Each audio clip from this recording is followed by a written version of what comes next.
یہ فراست ہے، یہ نورانیت ہے، یہ کشف ہے، یا الہام ہے، یا تجربہ ہے، یا مشاہدہ ہے؟ فرمایا اپنی آنکھ سے بال ہٹاؤ۔ مولانا روم نے لکھا ہے، مثنوی میرے پاس حوالے کے لیے موجود ہے۔ تو اس نے آنکھوں پہ ہاتھ پھیرا، وہ چاند غائب ہو گیا۔ بات یہ ہے کہ جب اتنی سائنسی ایجادات ہمارے پاس موجود ہیں اور محکمہ موسمیات نے بھی پہلے بتا دیا ہے، تو پھر مولانا صاحب کو، عبدالخبیر آزاد صاحب کو کہاں چاند نظر آ گیا؟ کس کے کہنے پہ یہ اعلان کیا؟ مولانا ڈاکٹر رافض جلالی صاحب، مفتی منیب الرحمان صاحب، بڑے بڑے پائے کے علماء نے یہ لکھا ہے کہ آج کے دن کا روزہ جو ہوگا یہ نفلی روزہ ہوگا، یوم شک، جب چاند کا تعین نہ کر سکے چاند نظر آیا یا نہیں نظر آیا، ابر آلود ہونے کی وجہ سے۔ ان غم علیکم، اگر تم پر ابر آلود ہو جائے موسم، چاند کو نہ دیکھ سکو، تک ملو پورے 30 یوم، پورے 30 دن کا وہ مہینہ شمار کرو۔ یہ واضح ہدایت ہیں، شریعت کا قاعدہ ہے، فارمولہ ہے۔ اور پھر ہم طاق راتوں میں جب جائیں گے، میرے کہنے کا مسئلہ یہ ہے کہ ہم طاق راتوں کی فضائل کو سن کے بیان کر کے جب وہ رات آئے تو ہم غفلت میں پڑے ہوں۔ میرا یہ فارمولہ ہے، میں 90 سے کہہ رہا ہوں نا کہ 1990 سے یہ فارمولہ میرا اپنا ذاتی ہے کہ 19ویں وہ رات سے طاق رات کے لیے نہیں بلکہ پورے کا پورا عشرہ اس کو طاق رات سمجھ کے عبادت کرتا ہوں، جو بھی ہمت ہے یا میرے بس میں ہے۔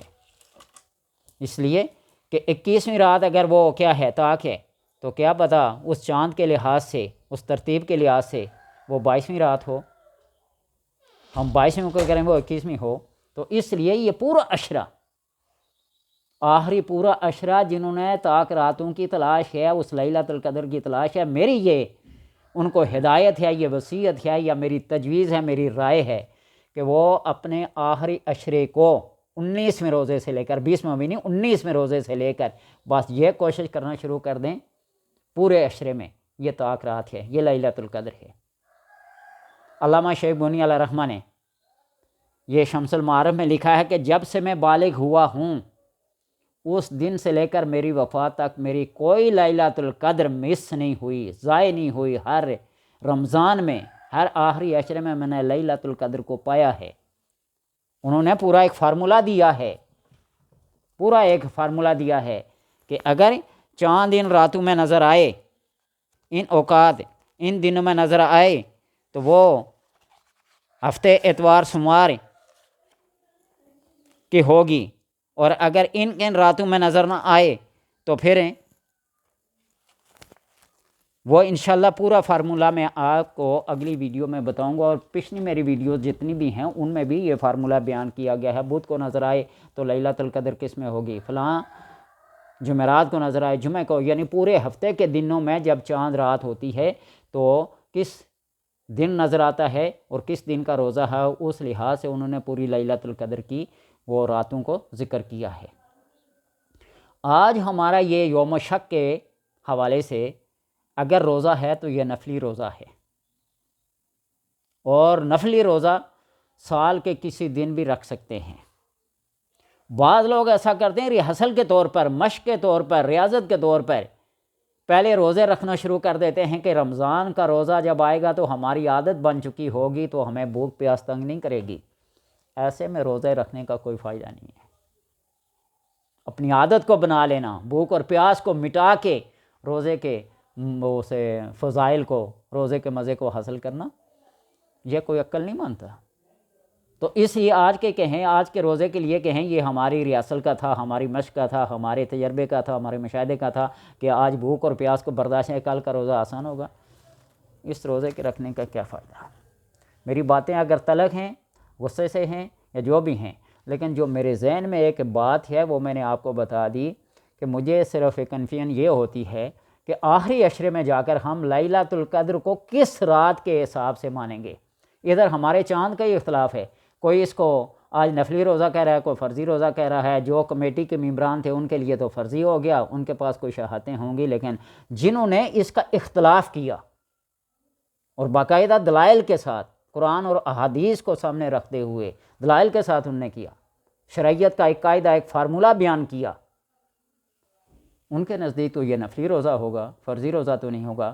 ہم ادھر والوں کی بات کو مان کر آخری عشرے کی کس رات کو لیلۃ القدر مانیں گے، ادھر والوں کو مان کر آخری عشرے کی کس رات کو ہم لیلۃ القدر مانیں گے؟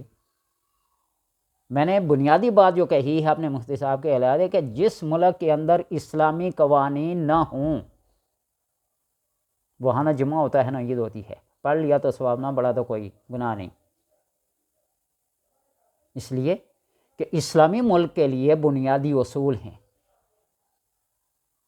حدود، آرڈیننس، حدود اور قصاص، ہر مجرم کو اس کی سزا ملے، بڑے سے بڑے مجرم کے لیے عدالتیں دن کو بھی اور رات کو بھی جج خود ان کے گھر میں جا کر ان کو فیصلے دیں، اور غریبوں کے لیے عدالتوں تک پہنچنا بھی مشکل ہو۔ حضرت عمر رضی اللہ تعالیٰ عنہ نے فرمایا تھا نا کہ دجلہ کے کنارے کتا بھوکا مر جائے تو اس کی ذمہ داری عمر پہ ہے۔ مدینہ کے اندر زلزلہ آیا آپ کے دور میں، آپ نے اپنے ہاتھ میں وہ ڈنڈا سا زمین پہ گاڑ دیا کہ بتاؤ عمر نے تیرے وہ اوپر کون سا ظلم کیا، کون سی ناانصافی کی ہے۔ وہ زلزلہ اس کے بعد آج تک نہیں آیا۔ عادل حکمران حضرت عمر رضی اللہ تعالیٰ عنہ کی یہ سارے سیاستدان مثالیں دیتے ہیں، کوئی عمل کر کے دکھائے۔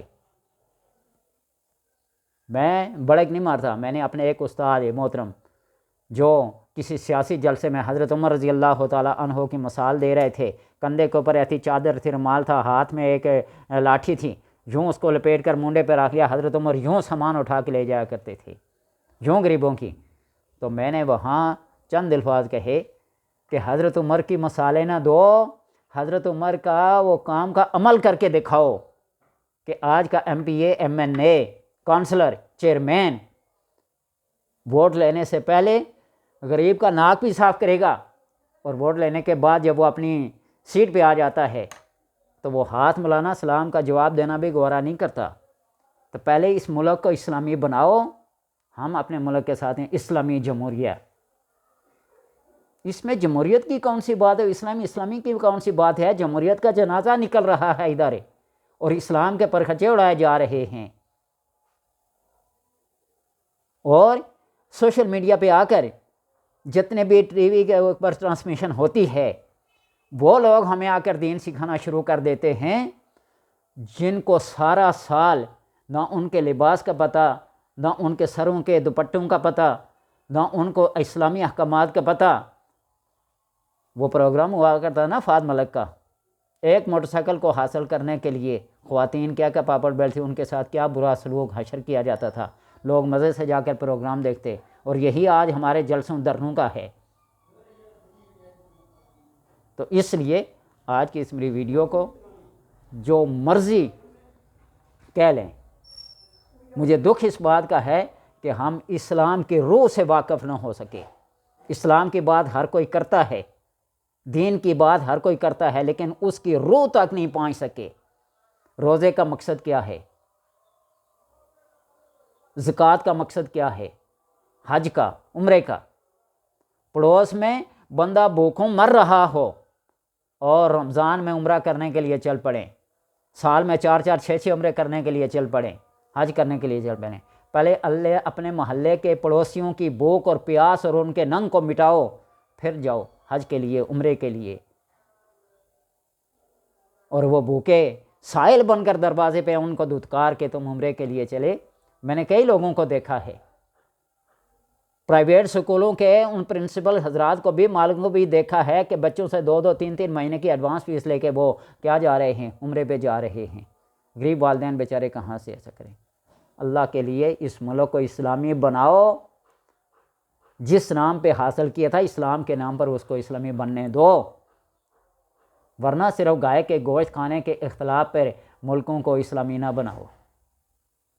آج پاکستان کے 22 کروڑ اور انڈین 35 کروڑ، بنگلہ دیشین کتنے کروڑ ہیں؟ 1 ارب تک مسلمانوں کی آبادی اس بر صغیر میں افغانستان سے لے کر، پھر انگریز سے، ہندوؤں سے اگر اپنی علیحدہ اسٹیٹ بنا کے بھی اسلامی احکامات کی پابندی نہیں ہے تو پھر اکٹھے رہنے دیتے؟ وہ انڈین بھی تو گزارا کر رہے ہیں نا۔ آج ہمارا مسلمان یورپ میں بھی تو گزارا کر رہا ہے نا۔ نماز پڑھنے پہ پابندی ہے، حج کرنے پہ پابندی ہے، کوئی بھی ملک ہو۔ تو اس لیے اس ملک کو اگر اسلامی بنایا ہے تو اسلامی احکامات کی پاسداری بھی کرو، ان قوانین کو، ان لاز کو لاگو کرو، اور حسن اللہ کے لیے اس رمضان کو اور اس عید کو جو اجتماعیت کا کام ہے اس کو انفرادیت پہ نہ لے آئیں۔ ایک عید، ایک دن کے روزہ شروع کریں۔ اللہ تبارک و تعالی سمجھنے کی، عمل کی توفیق عطا فرمائے۔